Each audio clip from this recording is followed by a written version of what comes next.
VPNs and HR, by user Greneg page. I run a small IT service company.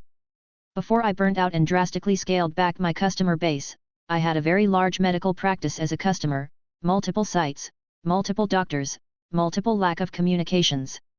One Saturday, I get a call from one of the newer doctors who is having issues connecting via the VPN. Generally, it's because they have forgotten their password since they only use the VPN once in a blue moon. As I'm logging in to do the reset, we're making idle chatter. I'm about to tell him his new password when he drops this little nugget of information.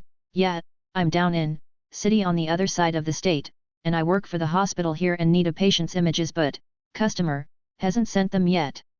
Me, wait, you're no longer with customer drive? No, I work for hospital now. Me, well, that's a different issue then.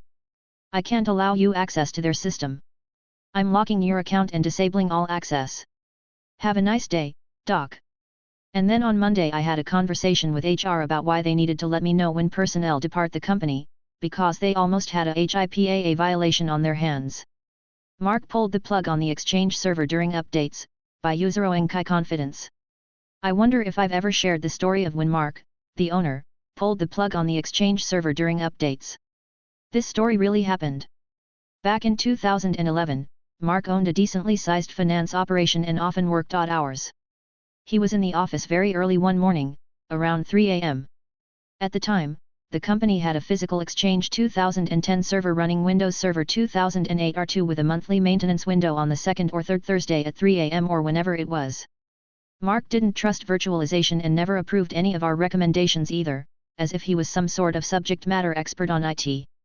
I was at a conference, so it was in the hotel room several states away when he called around 6 a.m. that Thursday. I can't get into email, he tells me. I ask what happened. He said he was in the office early and his Outlook disconnected. He knew it was really early and didn't call me, but he figured rebooting the server would do the trick. I asked how he rebooted it. I pulled the plugs, waited a few seconds, then plugged them back in. Crap. What time was that? I ask. Oh, around 3:15 or so. I spent the whole morning, missing the conference, just so I could restore their Exchange database from the night before. He lost a few emails, so did the rest of the office, and I told him never again will he touch the power cords on the servers, or touch the servers at all. He got charged emergency rates because of his incompetence. Epilogue, COVID ended up killing his business and they liquidated. The guy was a real piece of work. By then we had long since fired them as a customer, and I'm pretty sure they still had that same Exchange 2010 server up until the end too. I'm not tech support, just Gen Z, but apparently I am now, by user gullible_umpire_3893.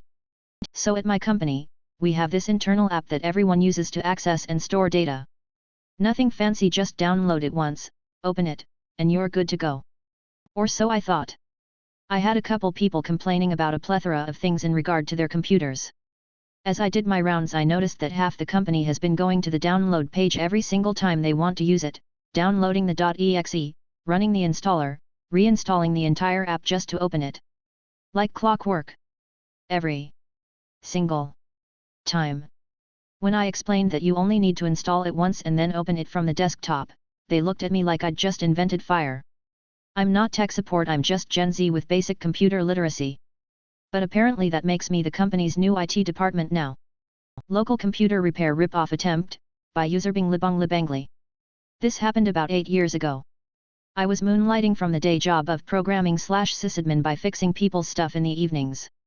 A woman approached me through a friend about her laptop that wasn't working too good, so I arranged an evening for her to turn up and I can take a look at it. So that fateful evening she turned up with what was a 10-year-old Apple G4 iBook. She explained that some websites had stopped working and the thing kept restarting. Diagnostics started after donning the regulation latex gloves. I've seen things that means I won't touch someone else's laptop. The browser didn't connect to half the websites due to deprecated TLS versions, the hard disk was crapping read errors out, and obviously the battery was completely hosed and it had to be plugged in all the time to the power brick with a yellowed and cracked cable with burn marks on it. Checked version and yep, retail unpatched OS X, surprised it was still alive, to be honest. I carefully explained to her that she needed to back up the thing immediately so she doesn't risk losing everything and replace it.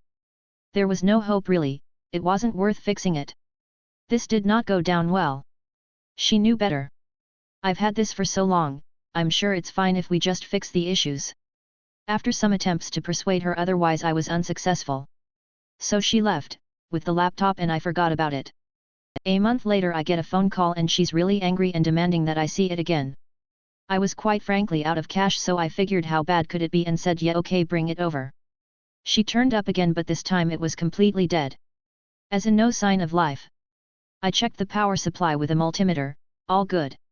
It would not power up battery in or out. Very suspect. So I cracked it open and had a look inside. What did I find? Well, someone had put cheap white heatsink compound all over the RAM edge connectors and rammed it back into the laptop. No joke. I nearly fell off my chair. Totally destroyed the socket. Only at that point she admitted she had taken it to the local computer shop to get a second opinion and left it there overnight. They said to her it was dead when they powered it up and told her there was nothing they could do but sell her another laptop. Anyway, a couple of days later she came back with a new Mac and I moved all the stuff over carefully after bodging the disk into another G4 corpse I had lying around and updating it. The local computer shop burned down 2 months later. I always wondered if it was related.